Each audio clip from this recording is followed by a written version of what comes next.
La escritora estadounidense Siri Husband, no sé cómo se pronuncia muy bien su apellido, oriunda de Minnesota, de padres noruegos, pareja del escritor fallecido en 2024 Paul Auster y residente en Nueva York, ha publicado un ensayo muy relevante del que algunos analistas y periodistas de las Américas se han hecho eco en la última semana. El ensayo en español lo publicó El País en su edición del domingo y se titula Un nuevo tipo de fascismo avanza en el mundo. La novelista y ensayista analiza y comenta lo que está sucediendo en su país con el ascenso del trumpismo y su movimiento MAGA. Es enfática al observar que debe dejar de designársele como un movimiento o gobierno conservador, populista o autoritario para llamársele como lo que es, una nueva forma de fascismo.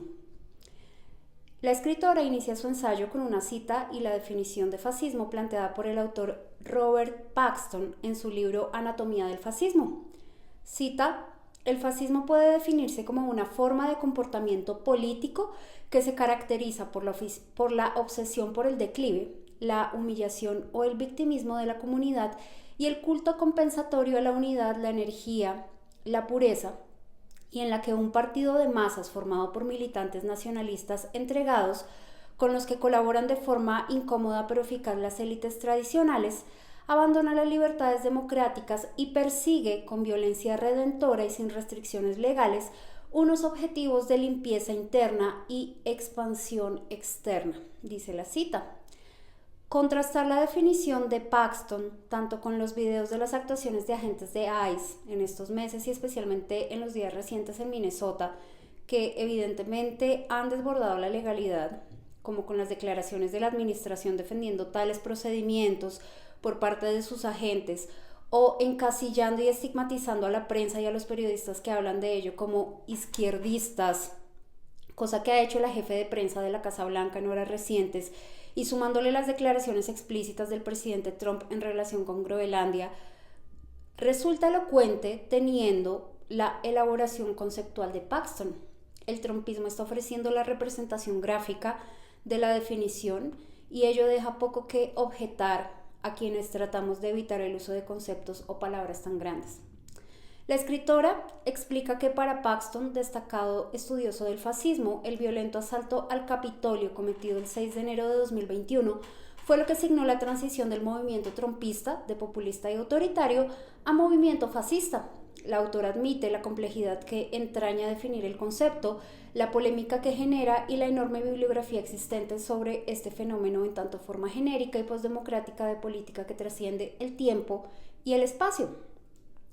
La autora cuestiona si es importante saber si al régimen que ha consolidado su poder a toda velocidad en un país debe denominársele populismo autoritario o fascismo.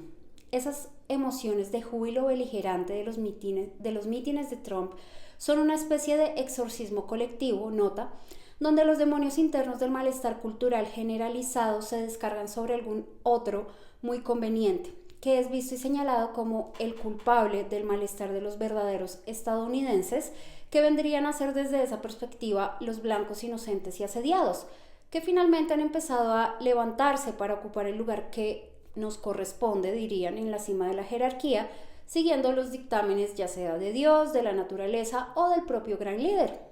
Lo que ha hecho Trump es proporcionar a sus seguidores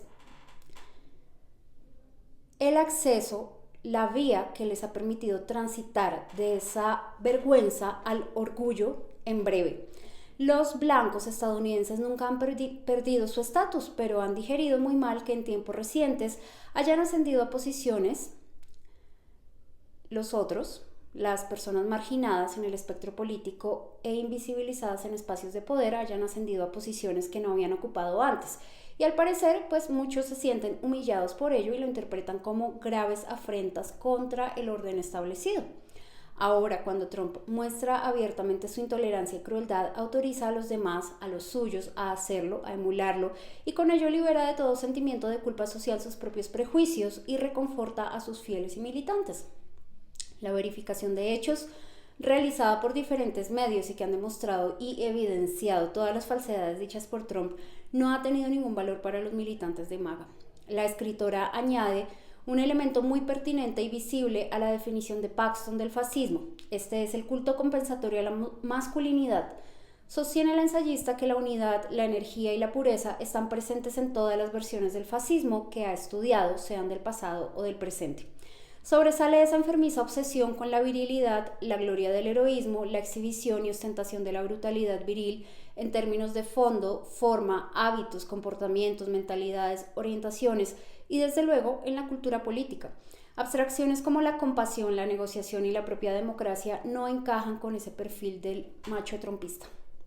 La escritora tiene a bien recordar e ilustrar a los más escépticos que los asaltantes del Capitolio el 6 de enero de 2021 iban disfrazados de guerreros o bestias, vikingos, vaqueros, colonos, revolucionarios, hombres de las cavernas, animales con cuernos y cazadores y hasta superhéroes de Marvel. La masculinidad belicosa y la misoginia que la acompañan no son secundarias en el fascismo. Los trajes alimentaban la fantasía de un cuerpo masculino al mismo tiempo impenetrable y sobrenatural. Los carteles, llaveros, tazas, calzoncillos y otros artículos del movimiento MAGA retratan a Trump como Superman, Iron Man, un héroe del oeste, un caballero con su reluciente armadura y muchas otras imágenes de este tipo reinventan al anciano cada vez más frágil, grueso y de facultades intelectuales mermadas como una criatura musculosa y a prueba de balas propiedad de los cómics y la ficción cinematográfica, abunda la autora. Ellos han hecho de su líder un ser infalible, casi omnipotente. Reconocer la derrota o las derrotas destruye la mitología y sin ella MAGA no existe. El fascismo no respeta el principio de realidad, sino que establece un mundo hermético propio con su lógica alternativa, puntualiza la escritora. El segundo mandato de Trump y de sus secuaces, dice la autora, debe ser llamado por su nombre y los medios de comunicación estadounidenses deben dejar de utilizar la palabra conservador para referirse a los personajes que promueven políticas de extrema derecha y a quienes los apoyan. Esta gente no está conservando nada. Su objetivo es destruir la institucionalidad, fabricar mentiras oficiales sin parar, afectar las libertades, el pluralismo, pasar por encima de la ley y del Estado de Derecho, pisotear a los ciudadanos, sean legales o irregulares, amenazar a otros países y hacerse de otros territorios. Este accionar no se corresponde con un partido conservador en un sistema democrático, como lo sostiene la escritora en algunas de sus frases más impactantes en el texto. Ella dice, muchos de ellos desean instaurar una nación patriarcal, cristiana y blanca. A nadie se le ocurriría decir hoy que si unos grupos judíos se hubieran sentado a conversar amigablemente con Hitler, se habría podido evitar el holocausto. El ICE se dedica a la limpieza interna, se está muriendo gente. El ejército se ocupa de la expansión externa. La resistencia es fundamental y en este país hay un movimiento amplio y perseverante que va a seguir luchando aunque aumenten los peligros. Pero es esencial saber a qué nos oponemos. No es conservadurismo, es un nuevo tipo de fascismo que alcanza al mundo entero, concluye la escritora.